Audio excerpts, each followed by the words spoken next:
네, 이슈 속에서 돈 되는 정보들 찾아보는 시간입니다. 오늘은 ISL 이지원 대표 함께하겠습니다. 안녕하세요.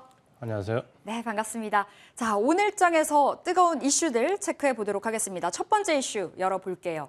자, 오늘 코스닥을 이끄는 이슈입니다. K 컨텐츠에 빠진 빈살만, 컨텐츠주 추세적인 상승 이어질까라는 주제 들고 와봤는데요. 자, 오늘 뉴스 많이 보셨을 겁니다. 빈살만이 그러니까 최근에 빈살만이 콘텐츠 쪽으로의 투자를 많이 하고 있습니다. 싱가포르 투자청과 함께 카카오엔터, 빈살만이 이끌고 있는 국부펀드가 대규모 투자를 논의하고 있다라는 소식이 전해졌는데요.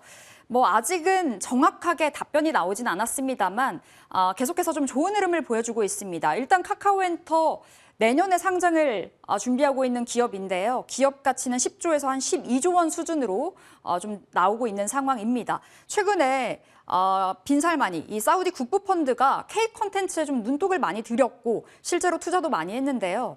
그 투자한 내용을 보시면요. 1분기에는 넥슨과 NC소프트가 있었습니다. NC소프트는 사우디 국부펀드의 2대 주주이기도 하죠. CJENM은 6월에 투자를 했었고요. 8월에는 SM엔터테인먼트, 이번에 카카오엔터테인먼트 이야기가 나오는 건데요. 대표님, 이 이슈 어떻게 보시는지, 오늘 코스닥을 이끌고 있는 이슈라고 볼 수 있을지 앞으로 어떻게 좀 바라보세요? 최근에 이제 빈살만 왕세자가 우리나라를 방문하면서 여러 가지 관련된 네옴시티 관련된 그 종목부터 시작을 해서 최근에 이제 게임 엔터 부분까지도 활발하게 MOU를 체결을 했습니다. 이 이유는 이제 결국은 이제 이해관계가 맞아떨어진다 이렇게 좀 봐야 되는데, 최근에 이제 빈살만 왕세자가 예상하고 있는 그 네옴시티는 우리가 알고 있는 것처럼 혁신적인 자동 동시, 그리고 미래형 첨단 산업단지, 그리고 여기에 이제 새로운 관광 벨트, 이걸 이제 묶어서 가는데, 여기에 필수적으로 들어가는 게 하드웨어적인 부분뿐만 아니라 소프트웨어적인 부분이 상당히 많이 필요합니다. 특히 엔터와 게임 같은 이런 혁신과 혹은 미래형 관점과 맞물리는 섹터들에 대한 그 니드가 상당히 많이 필요한데, 이런 부분에서 빈살만 왕세자가 K 컨텐츠에 상당히 주목하고 있다라는 얘기는 올 초부터 상당히 많이 나왔었습니다.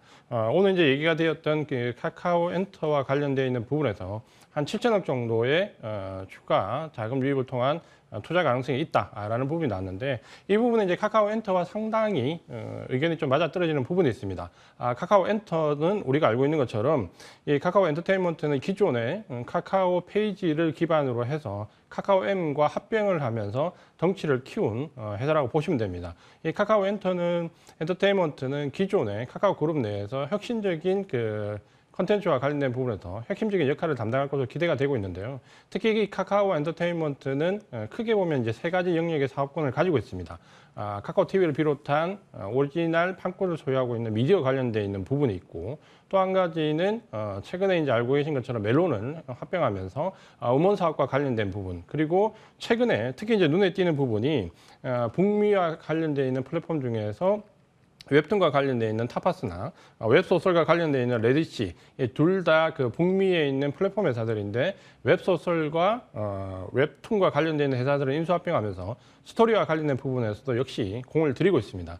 이런 이제 이유는 결국 이제 카카오 엔터테인먼트가 내년 상장을 앞두고 한 1조 원 정도의 프리 투자를 받아서 상장 전에 외형을 이제 갖추려는 모습을 좀 보이고 있고, 여기에 빈살만 왕세자와 의기가 맞을 가능성이 있으면서 크게 대두가 되고 있다, 이렇게 보시면 될 것 같습니다.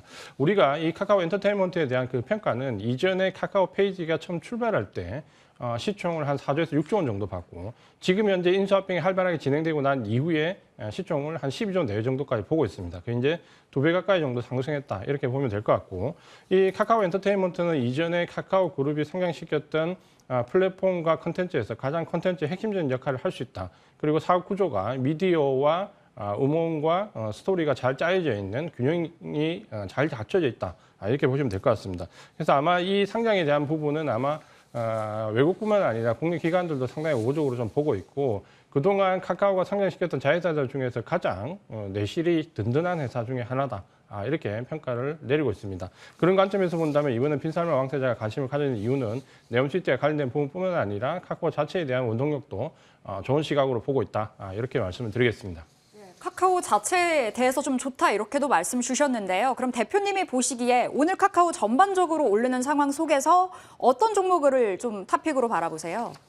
결국 이제 지금 카카오와 관련돼서 우리가 상당히 우려했던 부분은 작년까지 카카오 주가가 상당히 고점을 형성할 때는 이 플랫폼과 컨텐츠의 결합이라는 부분에서 상당히 큰 점수를 받았고, 그건 단순하게 플랫폼뿐만 아니라 컨텐츠 사업에서의 영향을 크게 평가했습니다. 다만 이후에 자회사들이 오죽순처럼 이제 상장이 되면서 사실 플랫폼만 남아있는 껍데기가 아니냐는 얘기가 나오면서 상당히 우호적이지 못한 발언들이 나왔고 주가도 상당히 조정을 많이 받았습니다. 그러니까 이런 관계에서 본다면 카카오 엔터테인먼트도 역시 이제 같은 맥락에서 이해할 수도 있겠지만 이 카카오 엔터테인먼트는 플랫폼과 무관하게 처음부터 컨텐츠 위주 회사로 구성이 되어 있기 때문에 이런 상장은 오히려 이제 카카오라는 주가 자체 내에도 조금 내재적으로 도움이 될 것 같고 지주회사격인 카카오에도 상당한 주가에 도움이 좀 될 것 같습니다. 다만 이 주가가 어느 정도 형성해서 지금 그 상장이 예정됐지 공모가가 어느 정도 나올지 기관에서 평가하는 금액이 어느 정도 될지는 진짜 내년까지는 뚜껑을 좀 열어봐야 될 것 같고, 다만 올해 상장 전에 외형을 키워서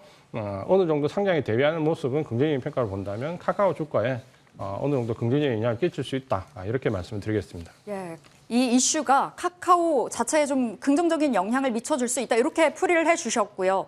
다만 뭐 상장에 대해서는 뭐 내년까지 좀 지켜봐야 되겠습니다. 어느 정도의 시간이 걸릴 법한 이슈인 듯한데요. 자, 대표님 그럼 엔터주 전반적으로는 어떻게 바라보시는지 궁금합니다. 최근 엔터의 흐름이 좋았고 지금 자리에서 괜찮은 엔터 종목 진입 가능한 종목 골라볼 수 있을까요? 엔터주에 대해서는 이제 최근의 흐름을 본다면 이제 어느 정도 옥석가리가 좀 진행되고 있다라고 좀 보셔야 되고, 우리가 이제 엔터주를 이해할 때 크게 이제 그 가장 중요한 관점이 있습니다. 뭐냐면 우리가 단순하게 외부 제작을 받는 하청업체냐 혹은 판권을 소유하고 있냐 여부가 최근에 주가 흐름을 가장 크게 갈리고 있습니다. 특히 판권을 소유한 경우에는 OTT 업체들에서도 상당히 우위를 점하면서 영업 역량을 넓혀갈 수 있는 부분이 있기 때문에, 예를 든다면 최근에 스튜디오 드래곤 같은 경우는 CJ 계열에 관련되어 있는 판권을 거의 독점적으로 소유를 하고 있습니다. 그러니까 이런 부분들이 지금 주가 영향을 주는 관계로 판권 소유 여부에 따라서 OTT에 대한 영향에 대한 그 차이를 좀 구분을 지어야 될 것 같고, 그런 점에서 보신다면 관심 가져볼 만한 주가는 뭐 스튜디오 드래곤 정도를 최우선 탑픽 종목으로 조금 고려를 해볼 수 있다. 이렇게 말씀을 드리겠습니다. 네, 우리 대표님의 탑픽 종목으로 스튜디오 드래곤 말해주셨습니다. 오늘장에서도 시세가 좀 분출해주고 있는 종목인데요. 앞으로의 흐름들 좀 챙겨보셔야 되겠습니다.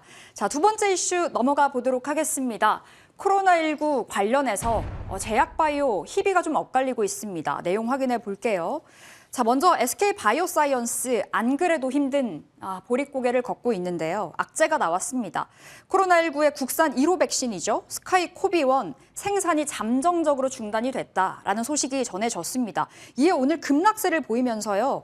7만 원 선까지 떨어지는 모습을 보였는데요. 공포에 떨게 하는 재료지만 근데 오늘 또 재밌는 리포트도 있었습니다. 교보증권에서 나왔던 리포트였는데 높아진 대차 잔고 연말에 쇼커버링 수혜 종목 어떤 종목일까라는 주제였습니다. 보니까 대차 잔고 비중이 높은 종목들은 연말까지 좋은 흐름을 보인다는 건데요. 그 종목들 50종목이 나와 있습니다. 가장 상위 첫 번째 종목은 롯데관광개발이고요. 두 번째 종목이 SK바이오사이언스더라고요. 그 말 즉슨 연말에 쇼커버링을 노려보면서 오늘같이 떨어지는 날 개인들의 저가 매수세 공략해볼 수 있을 만한 종목 아닐까 이렇게 물음표 던져볼 수 있을 것 같습니다. 자, 그런가 하면 일동제약 쪽으로도 이슈가 있었습니다. 어제 일동제약 시간외 거래에서 하한가로 직행하는 흐름을 보였었는데요. 죽다 살아났습니다. 오늘은 정말 강한 시세가 나와주고 있죠. 시오노기 제약과 같이 개발하고 있는 코로나19 치료제, 경구용 치료제인데요. 조코바가 최종 승인의 문턱을 넘었다라는 소식이 전해졌습니다. 사실 지난 6월에도 7월에도 고배를 마셨었고 이번 11월에 드디어 삼수생이죠. 문턱을 넘게 됐다라는 호재인데요. 승인이 됐을 때는 앞으로도 긍정적일 거다라는 이야기 나와주고 있습니다. 한화투자증권에서는 상당히 매력적인 대안이 될 거다. 그리고 상상인증권에서는 한국에서도 긴급 승인하게 된다면 주가 크게 상승할 거다. 긍정적인 목소리 내놓고 있는 상황인데요. 대표님, 이 관련된 종목들 흐름 어떻게 챙겨봐야 될까요? 일단 이제 코로나가 지금 재확산이 되고 계절적 요인에 의해서 거의 이제 독감과 비슷한 수준으로 우리가 이제 파악을 좀 해야 됩니다. 그러니까 결국에는 이제 겨울이 다가오면 확산이 되는데 우리가 코로나 관련된 부분에서 크게 코로나 관련된 기자재들, 뭐 예를 든다면 특히 이제 진단키트와 관련돼 있는 부분과 백신과 그리고 치료제 이 세 개로 크게 구분을 좀 해볼 수 있는데 최근에 이 주가의 흐름은 좀 상이합니다. 우리가 이제 그 구분을 좀 지을 필요가 있는데 예를 들어서 코로나 관련된 기자재 진단키트 같은 경우는 해마다 일정 부분 수요가 계속해서 발생할 수밖에 없습니다. 그러니까 독감화 토착화된다라고 본다면 이런 수요가 이제 반복적으로 발생될 수 있고 며칠 어느 정도 기여를 할 수 있습니다.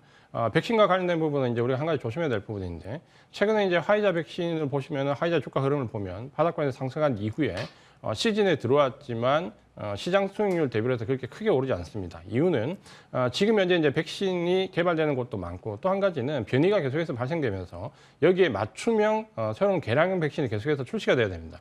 그러니까 SK 바이오사이언스가 추가 발주를 받지 못한 가장 결정적인 이유가 이런 개량형 백신을 이제 내놓지 않았기 때문에 변이 바이러스에 대한 대응력이 떨어진다라는 부분인데 이 부분은 계속해서 백신 업체들이 대조가 될 수 있기 때문에 이 부분을 체크를 하셔야 SK 바이오사이언스처럼 급나가는 경우를 좀 막을 수 있고 또 한 가지는 오늘 이제 말씀드린 일종제약의 이 조코바와 같은 치료제인데 코로나 백신은 전체 환자의 90% 정도가 무증상 환자고 10% 정도의 증상이 있는 환자 중에서 치료가 필요한 환자는 1%입니다.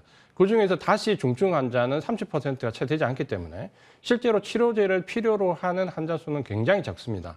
특히 조코바처럼 경증과 관련되어 있는 부분에서 적응증을 받은 치료제 같은 경우는 사실 코로나19 같은 경우는 우리가 경증은 거의 치료를 하지 않습니다. 이렇게 본다면 초기에 어느 정도 예병으로 물량을 확보한 이후에 적극적으로 매출을 기여할 만큼 그렇게 폭발적으로 성장되지 않는다라는 관점에서 단기적인 모멘텀으로 접근을 하시는 게 일단 좋을 것 같습니다.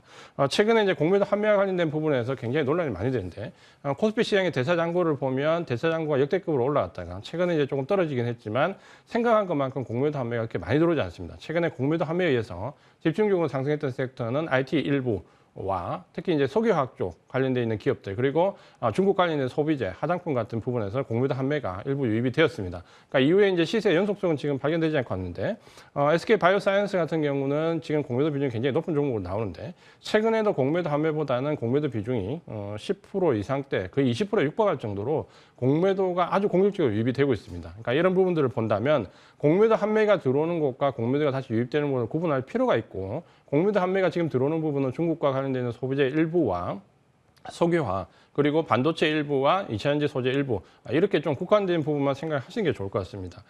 지금 대차장고가 코스피가 역대급을 찍은 이후에 이 둔화되는 폭이 줄어드는 이유는 생각만큼 공매도가 판매가 많지 않다는 부분을 참고를 하시면 좋을 것 같습니다. 예, 일동제약은 일단은 단기적인 관점으로 바라보셔야 되겠습니다. 오늘 같은 시세의 연속성은 좀 기대하긴 힘들 것 같고요. 그 부분은 좀 체크를 해보셔야 될 것 같고요. SK 바이오사이언스에 대해서도 이야기 주셨는데요. 대표님, 그럼 SK 바이오사이언스 지금 보유자들은 어떤 대응이 필요할까요?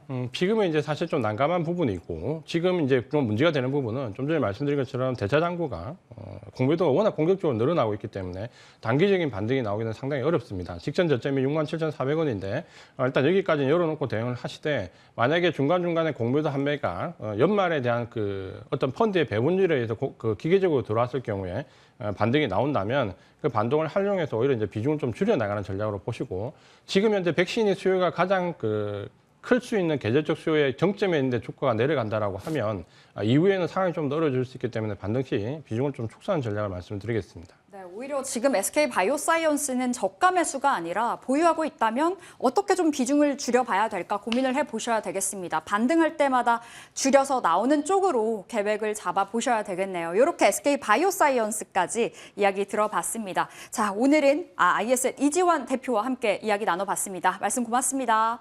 고맙습니다.